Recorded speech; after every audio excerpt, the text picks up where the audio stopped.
Join us, Alex and Colleen, self-proclaimed fake it till you make it experts, as we navigate the highs and lows of being a woman and how the pressure and overwhelm of trying to do it all often leads to feeling like an imposter in our own lives.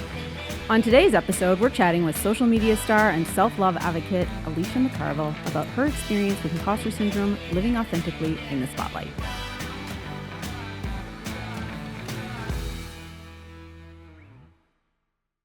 Hi, Alex. Hi, Colleen. How you doing? I'm good. How are you? I have a question for you. Okay. We are heading into Thanksgiving weekend, so this is going to be out later, but it is Thanksgiving weekend when we're recording. So I need to know, you're not allowed to tell me family or friends right off the bat. What are 3 things you're thankful for? Okay.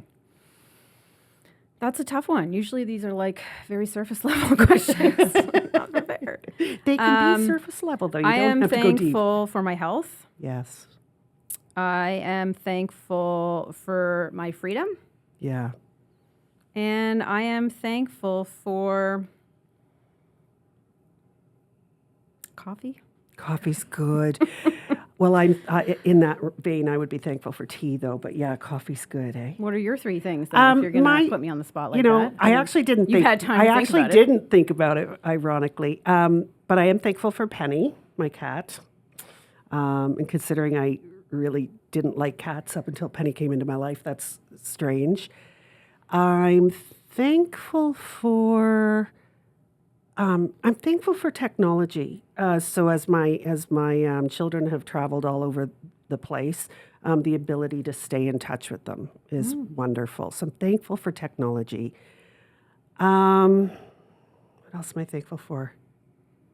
You said freedom, and the second you said freedom, I think for me, I'm thankful that we also live in a world as women that we're more comfortable now to live our authentic lives. Sure. And that's a fairly freedom was sort of like a thing. multiply-pronged thing. Freedom in my flexibility in my schedule, but also freedom because we live in a country that enables us to be. Right, to be free. And I kind of look at some of the stuff that's going on with the States right now as some freedoms are being pulled back. And it's like, oh, shit, that's scary stuff to me, yes. Really scary stuff. So,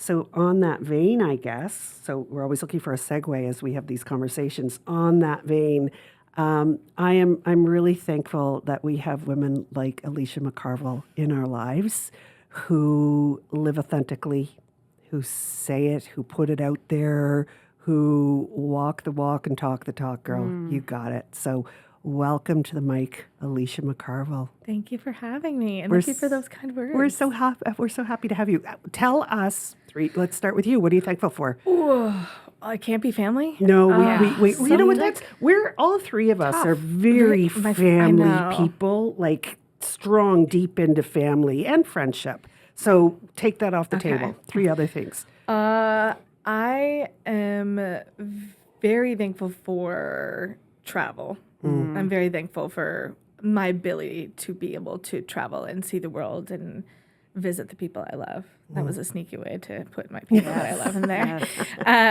I am grateful for social media.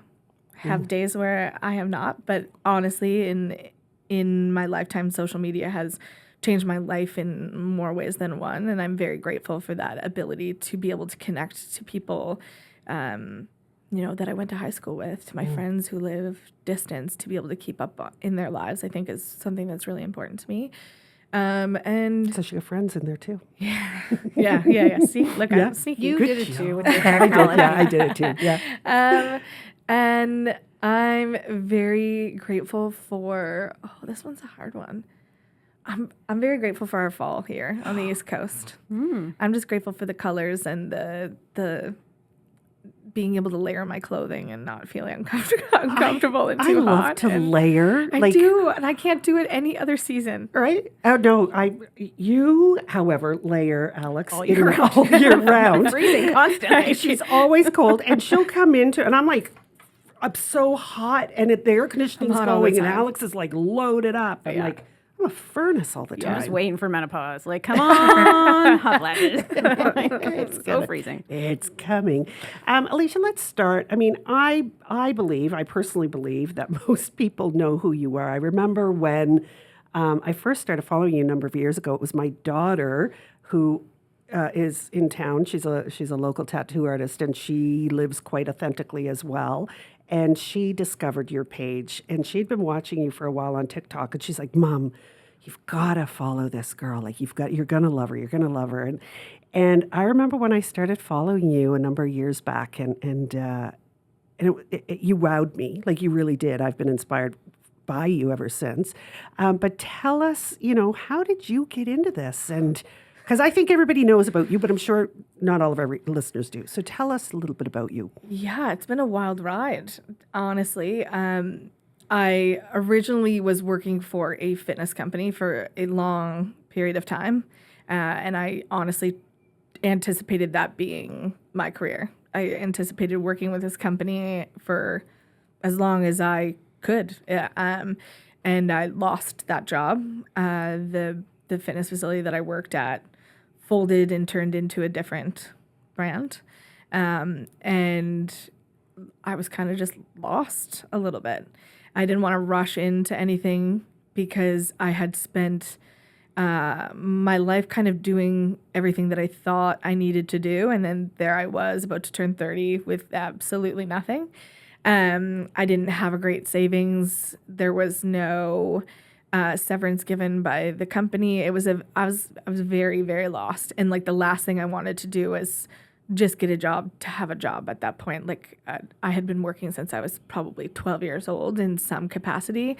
And I thought, I'm going to take some time off. And my sister was getting married that year. And that's what I did. So I took a year off. And throughout that year, I got creative again. And it was the first time in a very long time that I picked up an Apple Pencil and my iPad to draw. And it was the first time that I started writing poetry since high school. And it was the first time that I was able to showcase and kind of bring back parts of me that I had kind of put on the back burner for a lot of my life in my career in that industry. And I think as adults, we're all kind of guilty of putting those things to the back burner. And all of a sudden, I was just kind of living my life as me, and in more ways than I had ever been living my life as me before. And I got on social media, and I got TikTok because that's what all the cool kids were doing. And I started creating drafts and the notorious draft pile of videos of just me being silly, me doing things with my partner, Scott. And throughout all of this, I was working a part-time job bartending at a Legion, which brought me so much joy. And then I picked up a full-time job doing accounts receivable where I got to walk in at 8:30 in the morning and leave at 4 and nobody talked to me. And it was like a whole new world for me.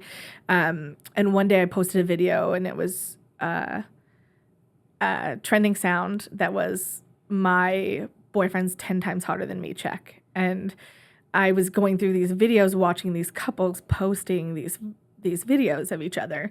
And by a beauty standard scale, these couples were like 10 out of 10. So we're talking stereotypical football star and cheerleader, like that type of demographic. And in the comment sections were just people being like, no, she's less attractive than he is. No, he's more attractive than she is. And it just, my mind was blown. And I was like, well, if you want to see a couple that by beauty standards doesn't make sense, I'll give you one. So I proceeded to make a video wholeheartedly exploiting my husband. So it was me in the front being my chubby self, and him in the background with no shirt on, flexing and being funny at the beach. And I posted it, and I texted him, and I was like, this is going to blow people's minds. Like, this is 100%. He was like, I don't think. And I was like, I have a feeling. Like, I feel like people are going to be surprised by this. And he's very naive. That's one of the best parts about who he is. And like, he doesn't understand, the looks, the things that, I experience as a plus size woman specifically. And it took off. Like overnight, I think I grew from like 150 followers to like 56,000 followers in less than 36 hours. And the video was at like 4 million views in a few months. And what I anticipated to happen happened. And there's lots of people being like, this isn't real, making accusations on his character, on my character, on my body. But then I also found this incredible audience of people who were like, oh, I feel inadequate to my partner too. Or I don't look the same. I'm not the same size as my partner, or my partner makes more money than I do. Or, it was just very eye-opening to realize that so many couples out there didn't see themselves as equals to their partner on beauty standards, or not just beauty standards, just on societal standards of like where you're supposed to be, who's supposed to be making the money, and what a typical couple is supposed to look like. And it really opened my eye to like, oh, okay, like people want to resonate with who they're seeing on social media. And I just got lucky. I started sharing my whole life, and Yeah, well, you didn't just get lucky. That takes a ton of vulnerability. We did, like, obviously, after that, I was turning 30. I was like, I have to make a decision on what I'm doing. I was half in what I was doing at the company I was working for and half in social media. And I said, if I don't take a chance on creating content and living in this space, I'll never know. I can go back and get this job at any time. And So that was kind of 2019 when things blew up rapidly. But how did that transformation? You transformed from being a regular person, right? A regular Joe, to a very recognizable digital creator. Celebrity. Some might say. Our first celebrity guest. How has that affected your sense of self? And do you think, coming from an imposter syndrome perspective, do you think that fame intensified your imposter syndrome?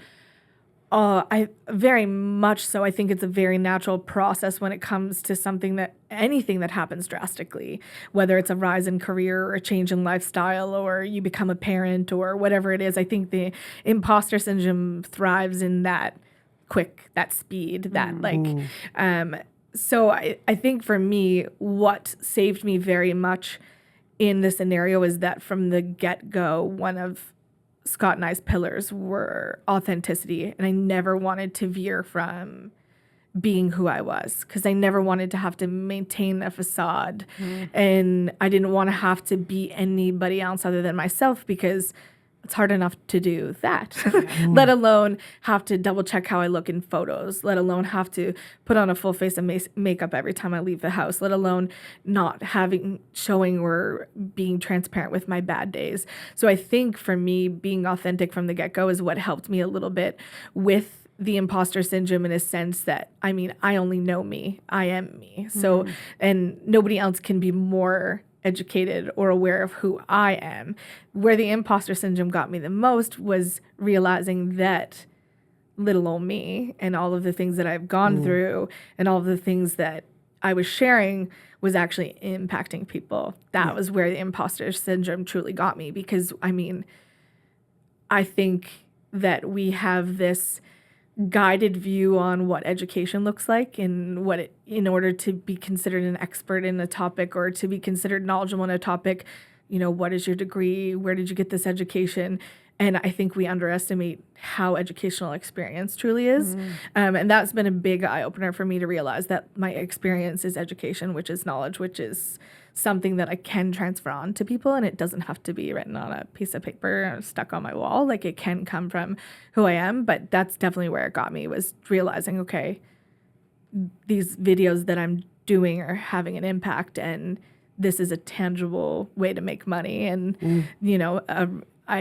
sifting through that is definitely where the imposter syndrome hit me the hardest. I do want to back up a little bit on that conversation, though, because you said one of Scott's and my pillars. You had laid out.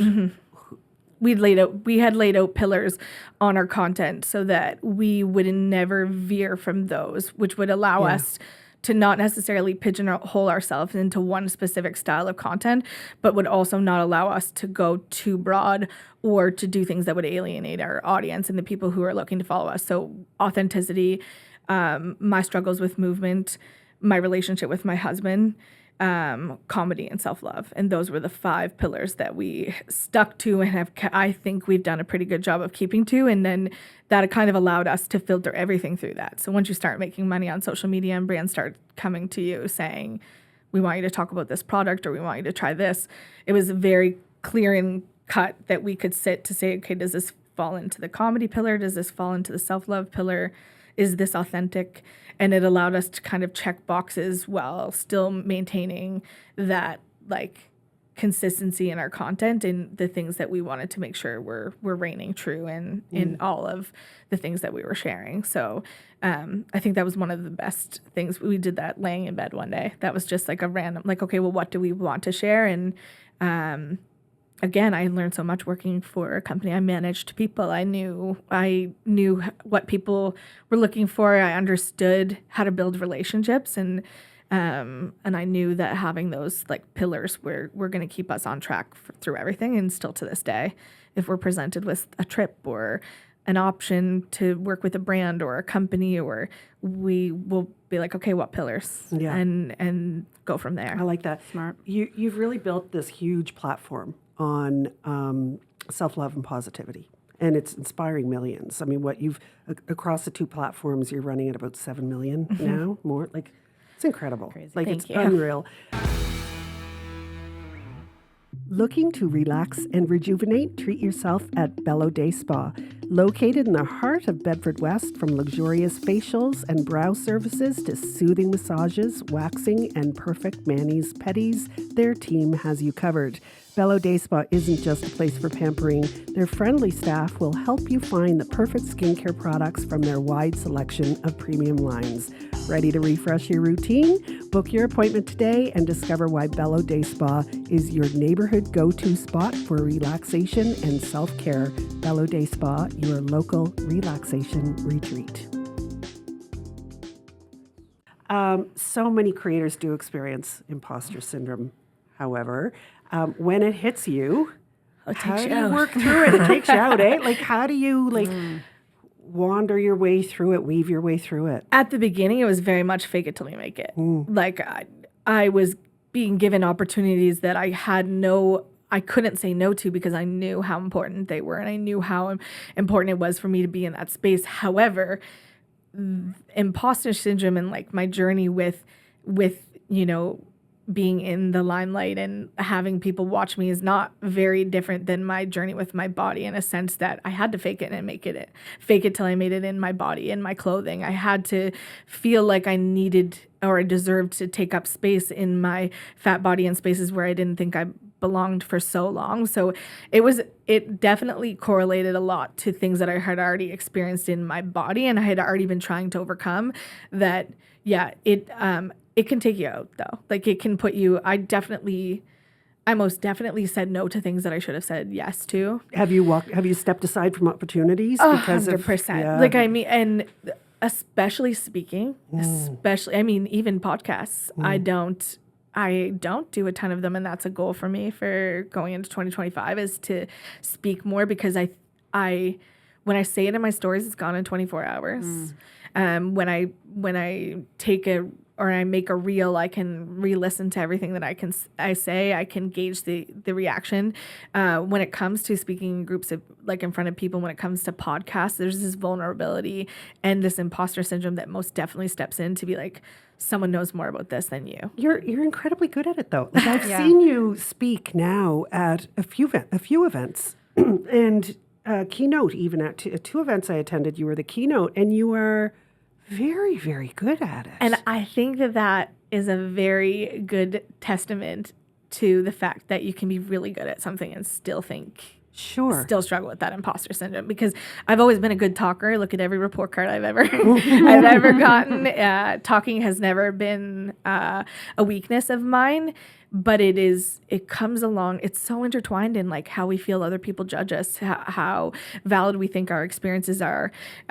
Something that I have done and over the last 5 years have really rooted into to help me through those moments is when people will send me DMs or emails and things that really build me up, things that make me feel really good. I go back to those. She has a hooray folder. folder. I do. Yeah. And I go important. back to those moments to just remind myself that, like, no matter how minuscule I feel, one person this is their takeaway. The next person, this is their takeaway. And realizing how unique everybody's experiences is, you really can't get it wrong because it's yours. I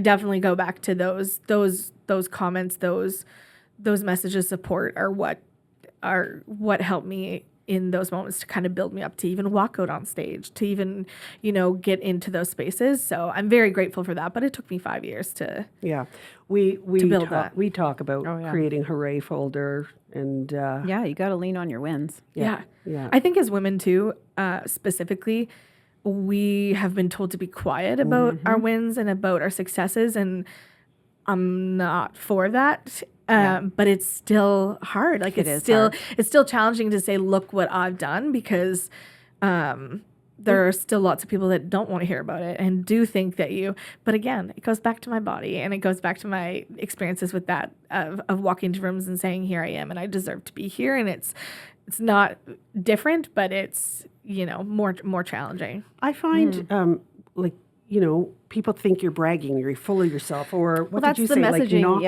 Like, get off your britches. Like, too big for your too britches. big for your or britches. Stay in your own lane. Stay in kind your of thing. lane. Like, But I think that's childhood messaging that a lot of us received. I think mostly women receive that. right. I think if we look at the way men are praised versus the way women are praised, and often men's praise is loud and vast and big, and women's praise is like, we expected that from you. Yeah. You were It's always so true. supposed to do that. Like and it's never, so I think too, like, again, that imposter syndrome too. Like it's one of those things, like, do I deserve this? Should somebody else have this? Is this even a big deal? That's another part of imposter syndrome that I think we forget to talk about, is like, it's not, am I worthy? Is like, is this worthy? Like, is this a big deal? Is this something I should be, happy about and should be? For instance, me celebrating hitting 1 million followers on Instagram. I had a lot of imposter syndrome with that. Like, do I do something big? Is this even worth celebrating? Are people going to think it's obnoxious that I'm celebrating hitting 1 million, like, it's followers? Like, do those numbers matter? And they do. Like, that's 1 million people that watch my content, that feel heard and feel seen in what I do. But I still struggled to be like, is this worth like a special menu? Is this worth me? And I'm so grateful I did it. And it was so cool to bring my friends and family in, and people who have impacted me so much on this journey to like celebrate. But I think we have a hard time celebrating Oh, yeah. ourselves, right? And we have to, we have to celebrate ourselves. We have to celebrate our wins. We have to put it out there. And to me, it's helping the generation that's coming behind us from realizing that they are worthy. Yeah. And the generation that came before us And to the ones that realize came that before us too, like my mom, like, sometimes I need to remind her, like, you have a red seal. Yeah. In something you never went to school for. Like, you never sat down in a traditional education. You taught yourself all of that. And I think the cool part about my topic, specifically self-love, and the cool part about sharing now on social media is that it does transcend generations here and there. And especially with mother-daughter relationships are one that is really important to me, because I think that as I'm healing people my age, I'm also helping them heal their parents and what they've been through with their bodies. And, I've watched, I never saw my mom in a bathing suit when I was a kid, but she does not miss an opportunity to be in a bathing suit for my nephew. And I am not naive to the fact that happened because I shared, and she feels safer in spaces to be able to do that. And she came to my Pennington's events in both bathing suits, both pool parties, and she danced in front of a group of people this year. And like, so moments like that are definitely what help with getting over that imposter syndrome, because it doesn't have to be this big, vast impact. It can be one significant person that you're impacting, and that matters too. So I love that. Yeah. And I love seeing your relationship with your family members, your brother, your sister, your mom, dad, Scott, like it's, and your nephews, holy smokes, right? But you have such a love for your family. I mean, I have nothing if it is not for my family. And I think talking specifically to imposter syndrome, I vividly remember when I was in school to do child and youth, that was what I was going to do. And I sat down with my parents with a portfolio being like, I don't want to do this anymore. I remember imposter syndrome in that moment being like, can I switch into a career of sales and be successful at this? And I remember sitting down with them and not a hesitation. Okay, like if you thought this through, this is yours. I remember when I lost my job, calling my mom and saying, what am I gonna do? And my mom being like, we'll figure it out. Like there's nothing to worry about. We'll get through this. And I remember working my part-time job and my full-time job and then saying, I'm gonna quit this to be a content creator, and looking at my parents being like, okay, all right, like whatever. And like I think imposter syndrome hits in those moments too, but I've always been so lucky to have parents that have always said, well, there's one thing we can't disagree on, and that's your work ethic, and we know you'll figure it out. And that's something that I've always been proud of. But they've never ever once looked at anything I've ever said I was doing and thought, no, you can't do that. And I think that that's like also very important when you're dealing with things like imposter syndrome, is having that group of people that can kind of talk you out of your own spiral. And I've been very grateful for my parents. And then obviously my brother and my sisters, like my siblings, are super important to me. My sister and I, 2 years apart, she's my best friend, and she's quick to be like, you are being ridiculous. Mm. She's quick to tell me to knock it off in those moments. And I think having that support system wherever it comes from, because it doesn't have to come from that traditional family, is so important, specifically when it comes to imposter syndrome. But I'm very lucky. My family is my world, and the cool part about doing what I get to do now is that I get to do cool things for them, and that'll never get old. It's so nice because, and I agree with you, it's not always family. Alex and I talk about needing hype girls, and I'm partial family, but I have a lot of family support, but I also have a lot of hype girls behind me that are pushing me forward, lifting me up. So important. Yeah, it's so important, right, to have that hype. But it's funny. It's funny when you say about you get to do things for your family now. It's almost, I've seen you out in public where it's like almost like your entourage. They're all coming along with you, and you get to do these wonderful. They're all smiling, getting to take advantage of all of these wonderful opportunities with you. What a treasure to be able to do that for people you love. I think for me, being able to do it for anyone is very important to who I am. Like I've been at the cash register with Scott, not able to afford the groceries that are on the conveyor belt. Like I've been scrounging pennies and dimes to pay my rent. I've been in places where I was not able to travel or to see the world. And what is the point of me being able to do those things if the people that I love can't either? Like I think that's, all of the cool things we do, both of us it's a very selfish thing. Don't get it twisted. It's a very selfish for me to want to give. I love those moments of being able to like watch people experience things for the first time because I was able to provide that. It's inherently also selfish, but it's also just one of those things that like, that's my love language, gift giving and like having those experiences, and they make it 10 times better. Like going to Disneyland with my brother and sister, like if this all goes away and I don't have this and I have to go back to working a traditional 9 to 5 and I have to change my career again, like nobody can ever take that. You're creating such memory. Yeah, right? Nobody can ever take those things away from me. Yeah. And do you worry it could go away? Yeah, I was wondering that. No. Honestly, I did for a long time. Again, that's that imposter syndrome. I think that too, like when we talk imposter syndrome and people talk about it, we think it like goes away, but like it's inherently built into our into my base. Like it's inherently in my, foundation of this brand and of who I am to be like, oh, we could just take it away, or oh, it just could not be there.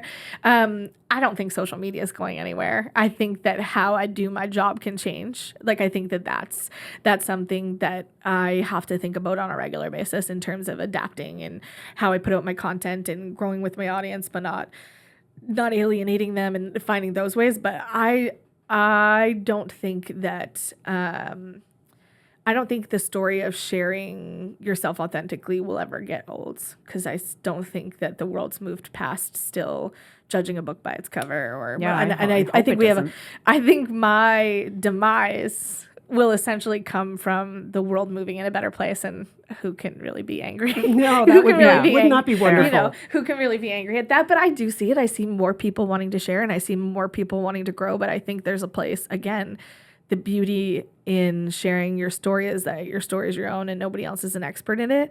But there are always ways for other people to resonate with it, and always someone who can understand something about what you're going through. And so I'm not never fearful, but I'm always prepared to adapt and change and grow if I need to, which for the most part hasn't been too much over the last 5 years. But you've worked with a lot of brands, massive brands. Yeah. You've collaborated with Smash and Taz, Dove, Popping Peonies. Your Zero Nutrition's a big one for you.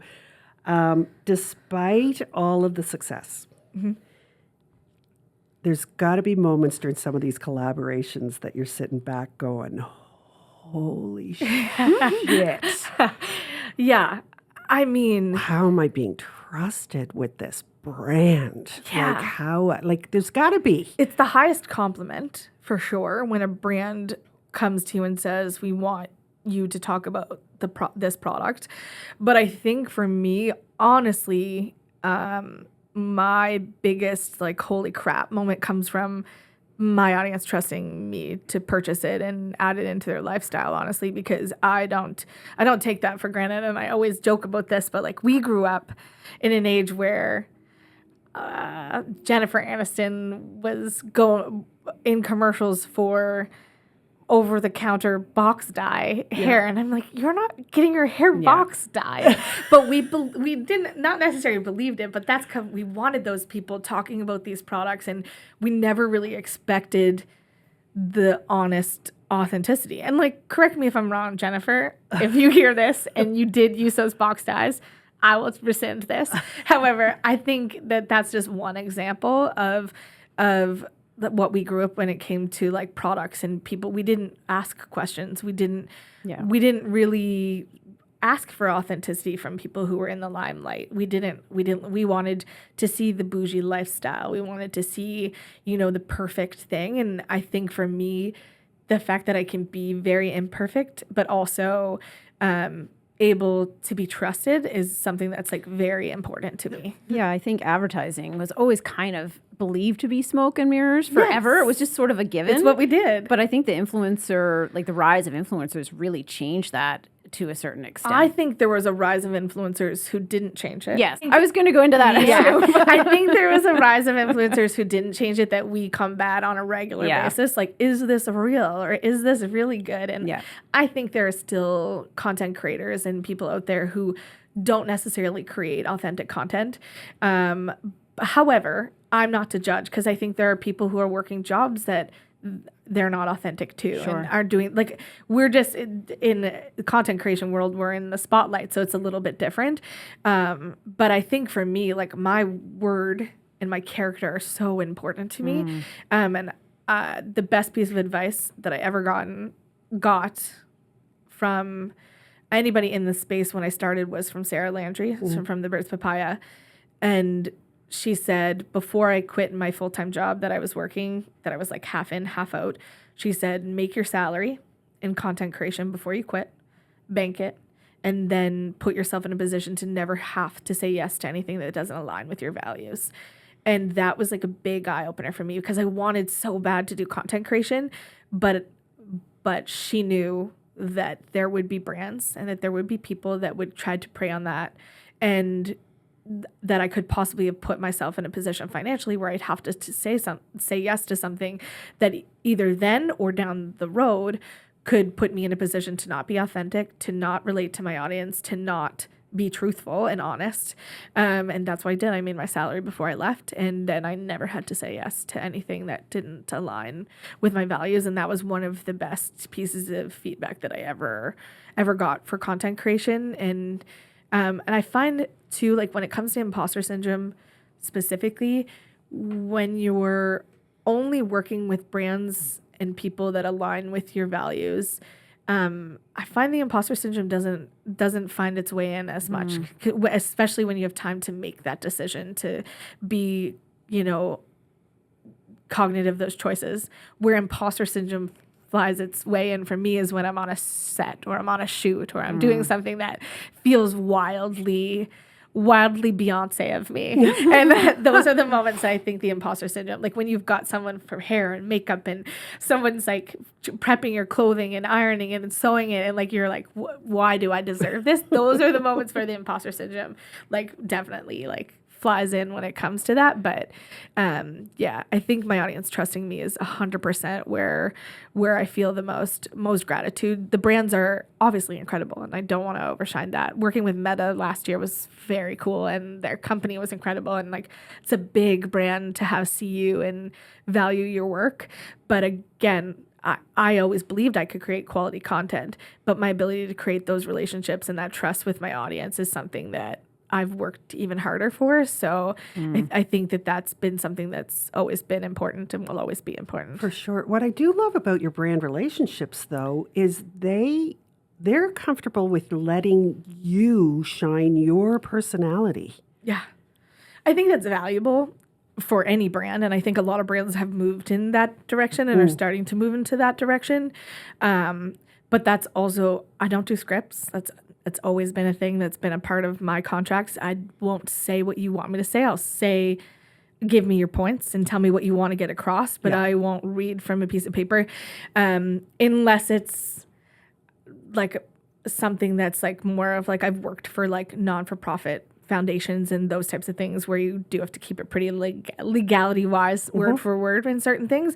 But like when it comes to creating content that I want, again, what pillar does it fit into? And how do I see my audience reacting to it? And then, no scripting for me, because it's also just awkward. Well, right? It's awkward to have to like read something and try to be yourself at the same time. Yeah. I mean, I got to say, I've been a Nixit Cup user since you posted about it, whatever years ago. Yeah. And it's like changed my life. Yeah. I'm on my second one. Obsessed yes, with it. I literally just ordered my second one.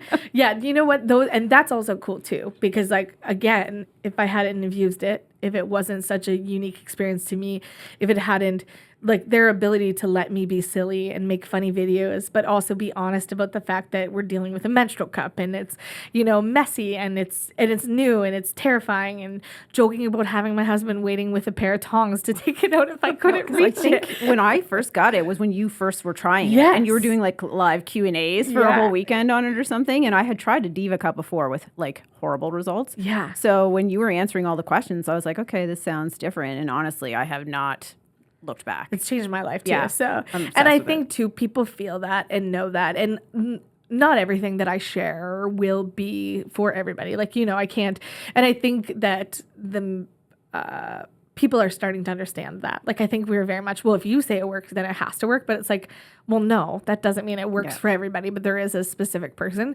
But yeah, and I loved working with Nixit for that reason, because I knew the impact that it would have on people's relationships with their bodies, relationships with their periods.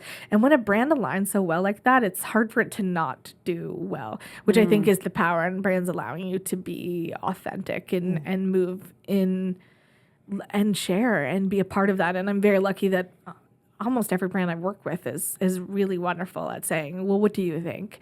And I think that collaboration goes a long way, rather than just putting my face on something and saying, here you go. Yeah, for sure. Yeah. Serving up hot brews, refreshing cold drinks, lots of fresh baked goodies, and delicious lunch options. Visit the Mellow Mug in the heart of Larry Utech for dine-in, takeout, or drive-through service. Their spacious cafe offers a casual and inviting vibe that's perfect for everything from enjoying a good book, hanging with friends, or meeting a colleague. The Mellow Mug is your neighborhood spot for great coffee and delicious eats and sweets. On the cereal box. Yeah. It's more than that. Yeah. Let's talk trolls. Navigating trolls. Yeah, we gotta that go was there. I was like, Yeah. so many content creators, you see them kind of fall off because they can't put up with that kind of abuse. And what I love about you is how you like broadcast it. It's and how you address it. It's like so interesting and I think kind of different from most people. I think I don't judge people who step out of the limelight because they can't handle it. It's not, that doesn't make them weak. That doesn't make them. And I think that that's an important part of the conversation is that like nobody should have to deal with a lot of the stuff that content creators and people in the eye of public have to deal with on a regular basis. And I think what makes it harder and the part that, you know, when you're playing a character and you're able to disassociate from who you share online, or you're an actor, or you're, you know, an A-list celebrity per se that does something and they're able to kind of walk away from it, is that you're able to kind of separate the things that people say from who you are.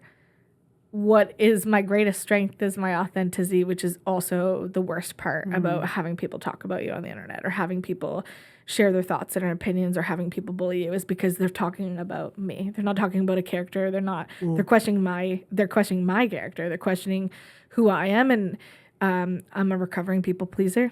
And I wanted everybody to like me. And getting into this space, I've learned very quickly that is nowhere near realistic. But I also I want to do this forever. And this is the only workplace that abuse is openly accepted from the customer, from the person who's consuming it, from, you know, if it was any other business, if somebody walked in and said, I don't like this hamburger, I'm not eating it, it's the worst hamburger I ever had, well, just don't come back. Like, it's a very simple. Yeah. And if they started doing that every day, people would be like, this is ridiculous. Like, you know, whereas that's kind of what I deal with. And it's big. It can be, and it has been big for me, and it still is big for me.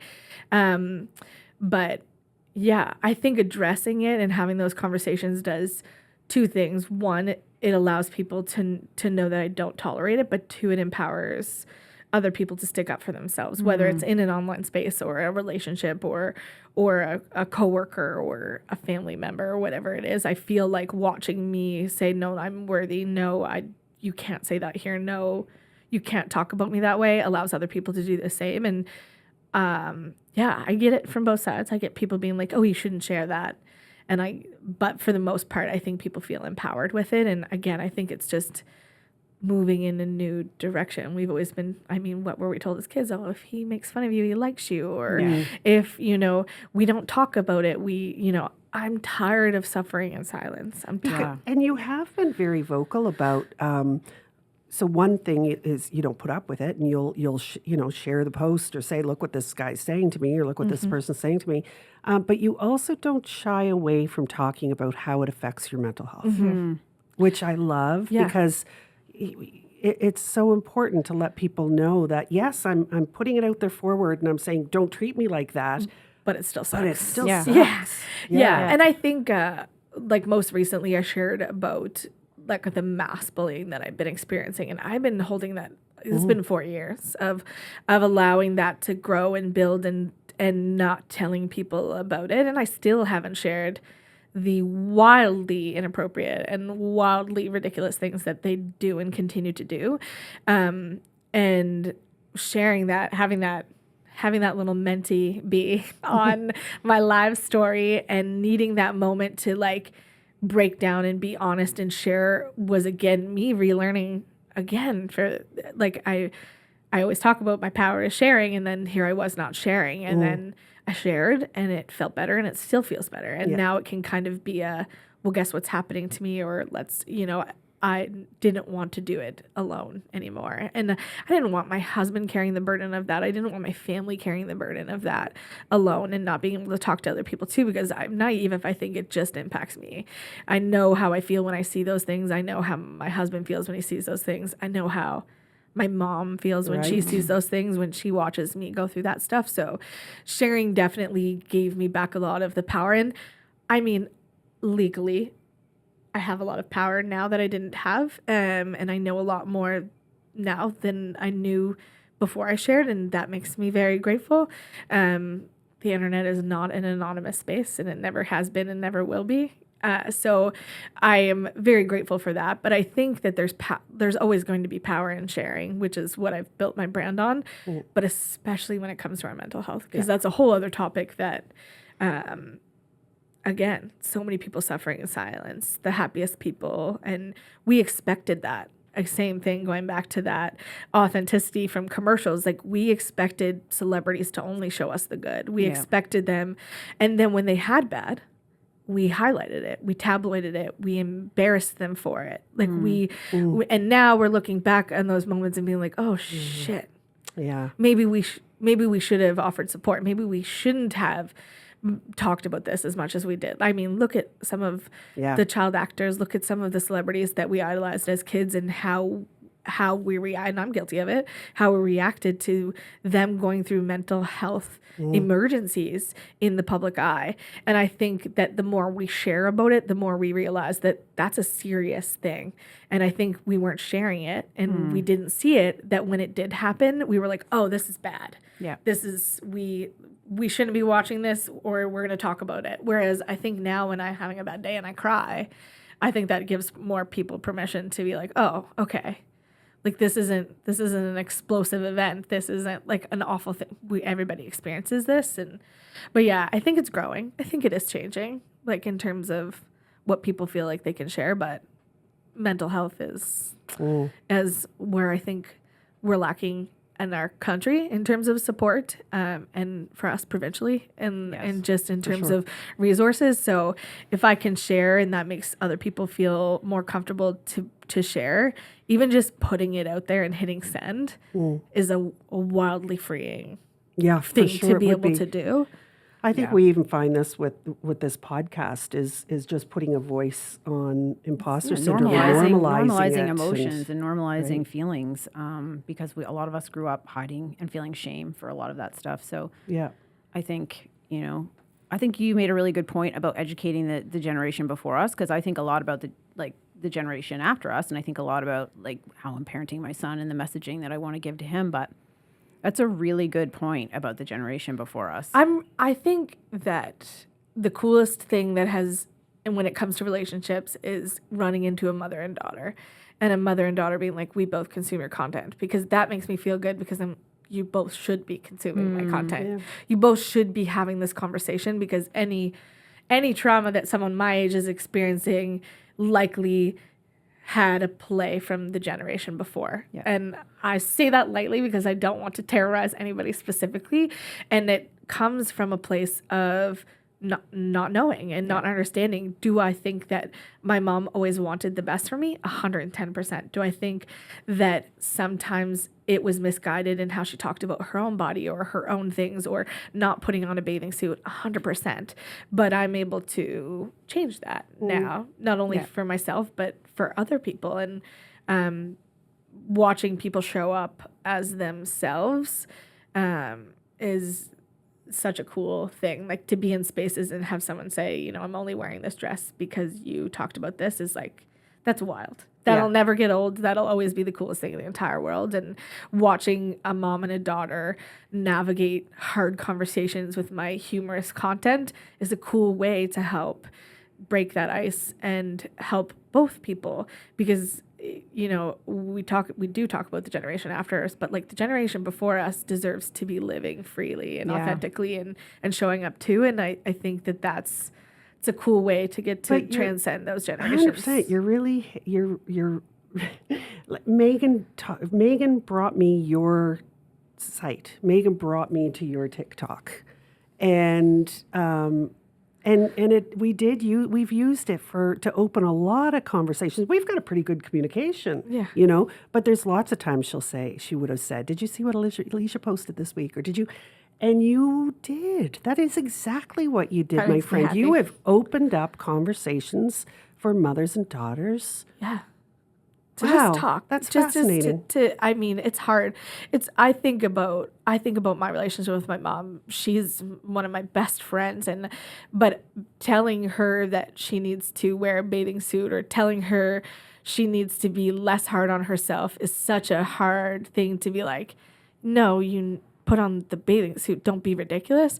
But when you're able to share content that people resonate with, when you're able to collaborate on the information, it makes that conversation and those things a lot easier to talk about, to manage, to understand. And I'm grateful that that's done that, because that's always the goal. The goal is to have people live more authentic lives. And unfortunately, when you're dealing with self-love, when you're dealing with your body, when you're dealing with even imposter syndrome, when you're dealing with that, it transcends generations and relationships. And it's a lot easier for me to be like, you're being ridiculous, than for you to say it to your mom or to your daughter, Right. to be like, you need to, Check yourself. Yeah. And so if I get to be the person that says, like, put on the shorts, you're being ridiculous, and you don't have to be it, then that's cool. And, to watch people show up authentically because of that is I mean, it's cool. So cool. You've achieved so much already.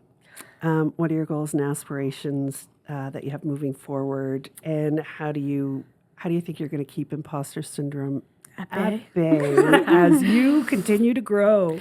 I think that the cool part about keeping imposter syndrome at bay is just always facing it, like, and understanding that it comes along with everything. Like, I acted for the first time, there was imposter syndrome there, and I think that imposter syndrome, although can feel like a burden at times, it also means you're doing something new. Like, it also means that you're stepping out of your comfort zone. It also means that, in my case, you're doing something that you should be doing, because, so I think my goals for the next little bit, like, I'd love to act bigger. I want to have, I want to do something cool. I would love to do a film. I would love to be in that space.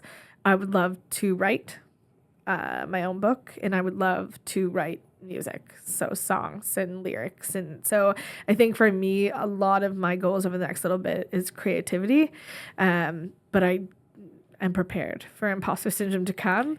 But again, I think that it's just so important to know that, like, likely if it's there, in my experience with my career so far and just in my life, that if it's there, it's probably because I'm trying something new, or probably because I'm in a space I should be in. And just, again, going back to the people in my support system, and going back to my folder, and really revisiting why I do what I do. And I think having a really strong why will always get you through those really tough imposter syndromes. Like, why am I doing this? Who is this for? How does this make me feel? It's kind of hard to beat those things if you're very steadfast in why you're doing something. Yeah. What I know about you is you are going to do all of the things you are setting out to do, Also, what I know about you, which I think surprised me when I first met you, is just how bloody real you are.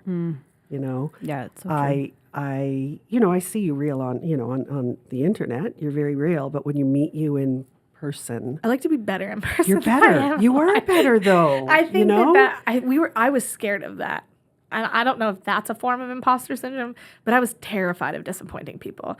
I was terrified of, which I think has been very much a helpful thing for me, because I never wanted to be anybody other than who I was online. And I hope, and I'm glad you say that, that makes me feel good, but I hope, this is the number one question that my nail tech gets, the number one question my makeup artist gets, the number one question my hairdresser gets, is she really like that in person? And I'm proud of being able to always be myself, because again, it's my superhero, my superpower in this space is that I get to show up online, and it's helped me a lot. But again, that doesn't change the fact that imposter syndrome still flows in, and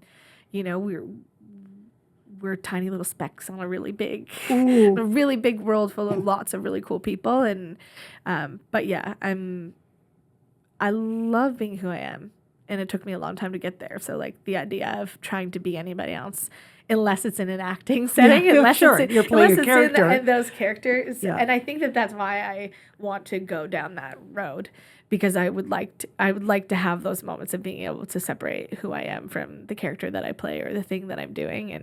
And but yeah, I'm very, very grateful. Yeah. Very, very grateful to be able to be myself and not have to shy away from talking about anything. The first time I met you, I was with my son, and he had press-on nails. And, you know, he gets a lot of flack for that. And you, like, immediately pointed out how cool they were. And it was, like, such a nice moment for him of validation. So that's that's cool my for in me real life Alicia story. It's cool for me to get to see. I mean, that's just a sign that a kid is able to be who they are, which is a testament to you. But I love those moments especially with kids, especially with people, like, genuinely, because it takes a lot to, as a parent, to, again, coming from like such a place of care and love, you want them to always feel accepted and you want them to always feel, but like, I think that it's more important for your kid or the people in your life to always feel like themselves first. It's a daily challenge. Yeah, 100%. But yeah, that makes me happy. To see somebody out, especially in this city, which is sort of progressive, but in a lot of ways really isn't for boys that are experimenting with more feminine traits, for someone locally to say something to him, it's a big deal. And I was like, you know, she's a TikTok star. Yeah, my nephew went to the Bibbidi Bobbidi Boutique and he got himself the Cinderella dress and the Tinkerbell wand, and we walked through Disney like that, and I'm all for that. If that's who he feels like he is in that moment, in that time, who am I to ever hinder that or not amplify that? Because I think that, you know, there's lots of kids that want to be wearing press-on nails and doing those things that don't see others doing it, and like it's a cool thing. Yeah. It meant a lot to me. And I think you really and truly are showing people to just live authentically who they are. Someone's always going to care. Yeah, there you go. Yeah. Someone would care if it wasn't myself. So I might as well be able to go to the grocery store in pimple patches and sweatpants. I might as well be able to have that for myself. So yes. Yeah. One of the ways to combat imposter syndrome is to actually listen to how awesome the people in your life think you are. If you're looking for the perfect gift for a loved one, where you can tell them all of the things that make them special, visit my Drawbridge Creative Etsy shop and purchase a Things We Love About You custom poster. With several styles to choose from, it's a fabulous gift for any milestone birthday, anniversary, retirement, or just because. You've jumped into the podcasting world. I have. Tell us a little bit about it. So Sylvia and I Sylvia Barnes, correct? Yes. We had a really cool conversation a few years ago about money and just about like its impact on your mental health, on your, you know, your ability to live your life. And I think, again, going back to all the conversations that we've already had, talking about our bodies, talking about our mental health, talking about money are just things that we've always been taught not to do.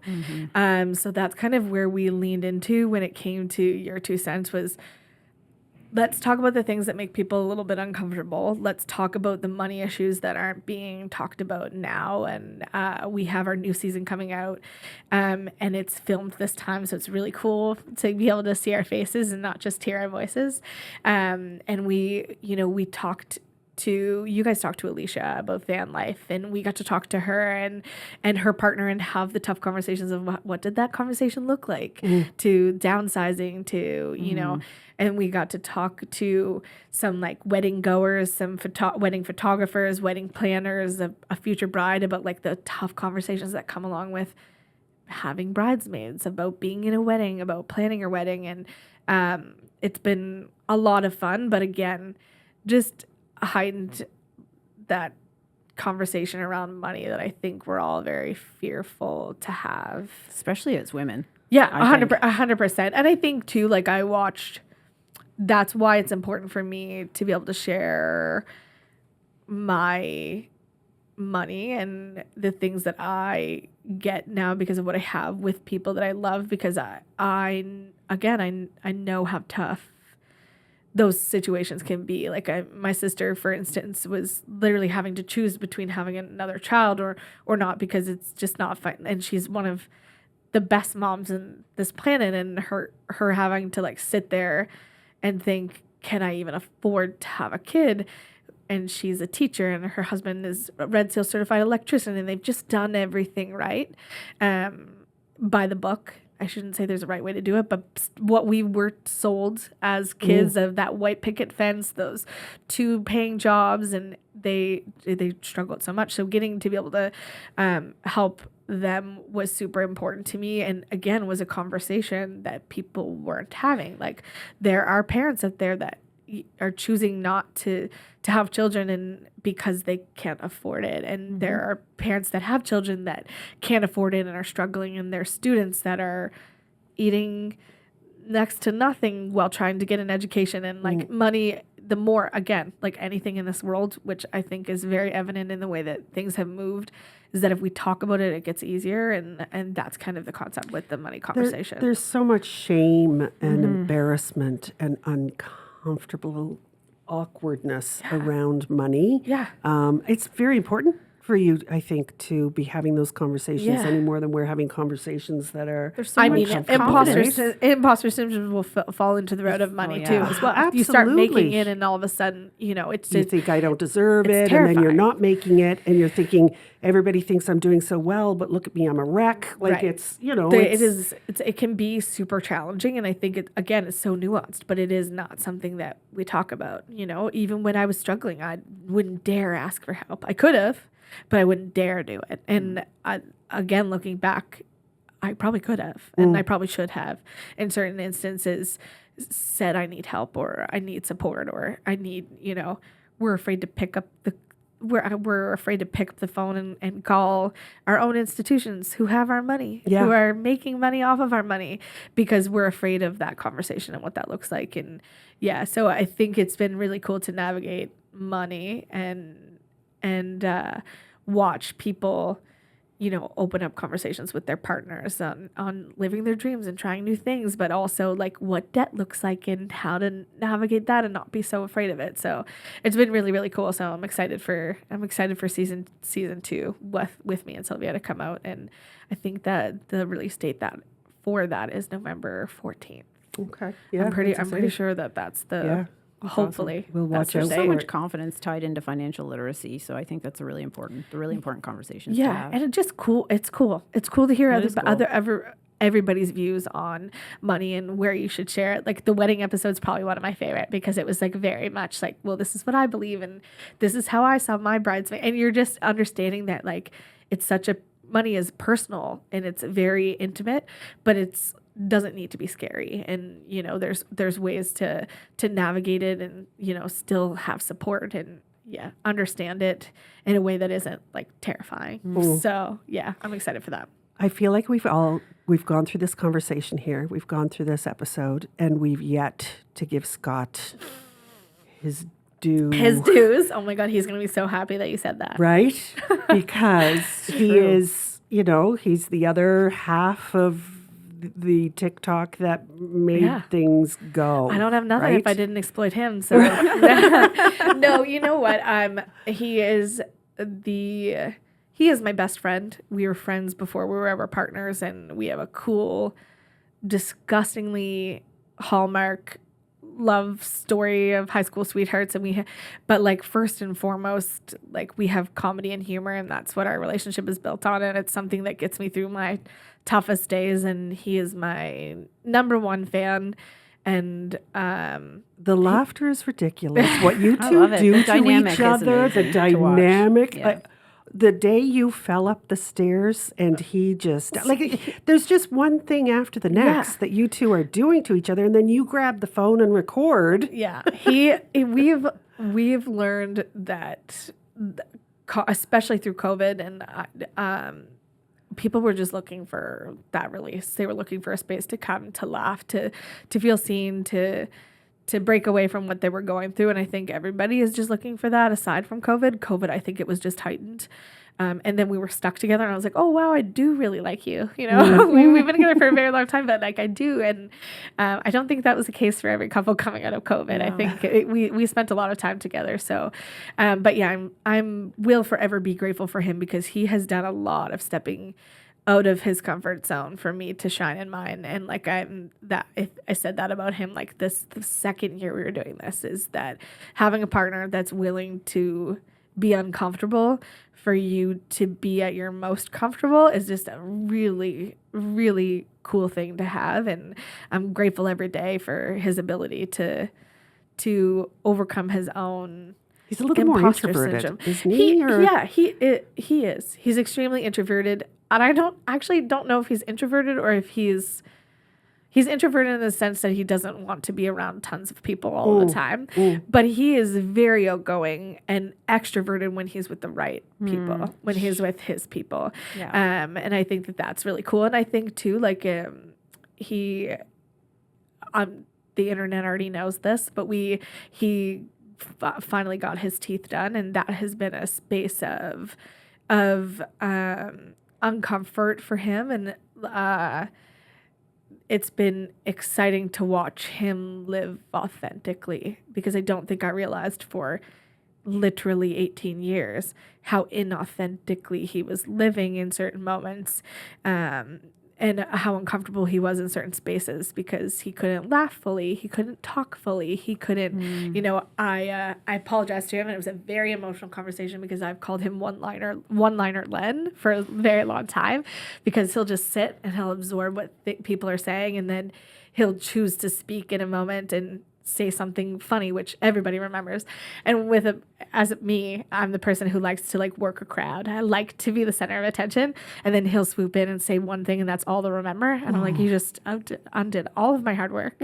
But I realized, and I had to apologize to him for it, because I had been calling him one-liner Len, and I didn't truly understand that like he only chose to speak in those moments because he knew the outcome or the reaction would be larger than his uncomfort or his discomfort in that moment speaking or talking with how he felt about himself and his teeth. And like that was a big eye-opener for me to be like, oh shit, all this time I've been calling you that, but you're not really a one-liner Len. Like you want to share, you want to be contributing, you just feel so uncomfortable in certain things. So it's all been very new for us. It's only been a month and a half, and he's laughing harder, and he's participating more, and he just wants to be. And it's been very cool to, and also very ironic that I live in a space where I share so much authenticity, to like watch him finally get to have that space too. And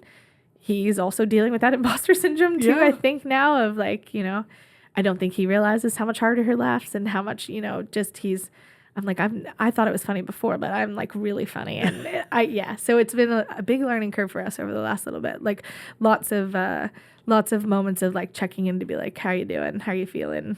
Like, so it's been very cool. Nice. Yeah. I like that for him. Yeah, me too. I like that for him too, because obviously he's the funniest person that I know, genuinely, wholeheartedly.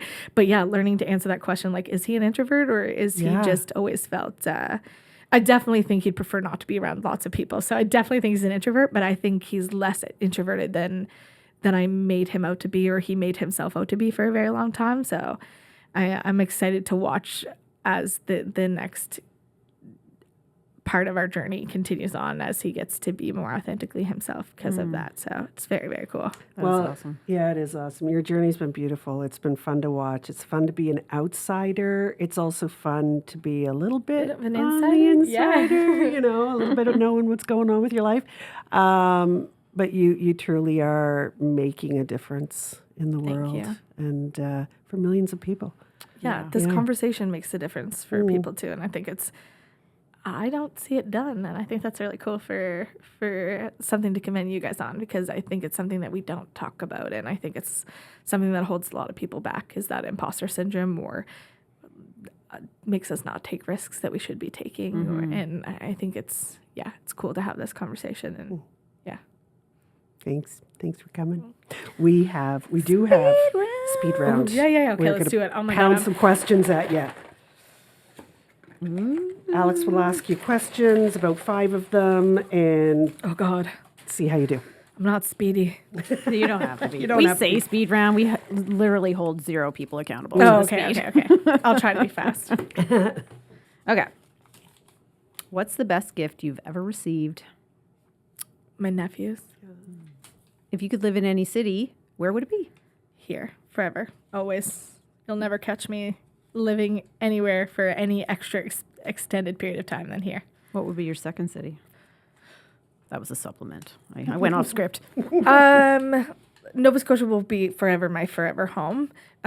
If I had to choose to live anywhere else, it would be Palm Springs, California. Retirement, that would be, the heat, the sun, but Just that's only if I have a compound that all of my family members can live on. Right. It's the only stipulation. I love the idea of a compound. Yeah, just like Love it. that's my dad's idea. Yeah. What's the one thing you couldn't live without? Laughter. I don't think I could live without comedy and humor. I think it's gotten me through some really tough times, and I think it's a really cool way to break up serious topics, and I think it's a cool way for people to connect. I don't think I could live without laughter. Yeah, I like that you said that was like the foundation of your relationship, because I feel that way about my marriage too, that it's like humor first. Strongest marriages I've seen come from a background of laughter. And I think it's if you're not laughing, some situations you're crying, and yeah. What's your favorite holiday? Halloween. I consider that a holiday, so let's just be clear with that specifically. But yeah, Halloween's my favorite. Your Halloween coming up costumes. And you know what's been so sad? Epic. I'm going away this year for Halloween. No. I bought my dad tickets to see Bruce Springsteen, and I know, I'm going in Ottawa. Okay, he changed his date, and his date now it's the in Montreal one, is that's right. on Halloween. So I have to be away for Halloween, which is devastating for people who follow along with that, but also really cool because I don't think there'll be too many more opportunities to see Bruce Springsteen. And agreed. That's a core memory of my father and I. So I think it'll be cool to get to see him. You could dress up as Bruce Springsteen. I know. I've done it before. I could dress up. So we'll see. Alex's absolute favorite. Yeah. Musician Yeah. of all time. Yeah. And again, it was your relationship with your dad, so that's kind of, you guys have that in common. Yeah. What's the first thing you do in the morning? Take off my CPAP mask. Oh, yeah. Which is like a new addition to my life. But yeah, that's also been a funny conversation to be having with people and open up about. But yeah, first thing I do is take off my CPAP mask. Yeah. Oh, yeah. And then those I'm things stuck are with intense. lines on my face for the rest of the day. But Yeah, I'm well rested. I'm the exact same. CPAP Yeah. masks comes off, and you kind of rub out the little marks on your face. Yeah, that's the first thing I do because I'm like, the quicker I get it off, the quicker these lines go away. But no, that's the first thing I do. You were always a pleasure. Thank you This for has been coming. Thank so you for great to chat with you more. Thanks for having me. Yeah, we could talk forever. Yeah, we really could. I could. Thanks so much for tuning in to this episode of Imposter Sisters. Please remember, we're not doctors or mental health experts. If you're looking for mental health guidance, please see our show notes for local resources. Until next time, keep your head high, and we will see you next Tuesday.